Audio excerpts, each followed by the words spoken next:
નમસ્કાર, મારું નામ છે શેઠ નીતિ ધર્મેશભાઈ. હું ધોરણ 7 માં અભ્યાસ કરું છું. મારી શાળાનું નામ છે શ્રી પેશન્ટર શાળા નંબર 3 સાયલા. આજનો મારો વિષય છે જન્માષ્ટમી. જન્માષ્ટમી એટલે શ્રી કૃષ્ણનો જન્મદિવસ.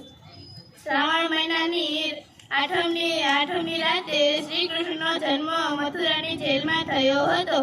દેવકીનો 8મો પુત્ર કંસનો નાશ કરશે, આ ભવિષ્યવાણીથી ગભરાઈને કંસે દેવકી અને વાસુદેવને જેલમાં પૂર્યા હતા. શ્રાવણ મહિનાની અંધારી રાત્રે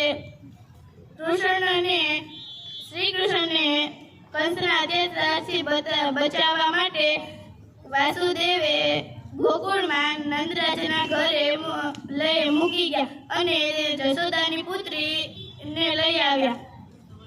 તેથી જન્માષ્ટમીને ગોકુળ અષ્ટમી પણ કહેવામાં આવે છે. આ દિવસે લોકો ઉપવાસ કરે છે, મંદિરો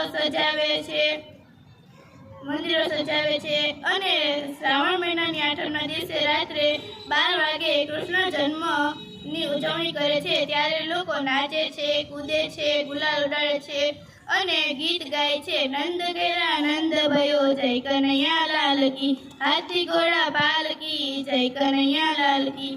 અને પછી પંજરીનો પ્રસાદ વેચવામાં આવે છે.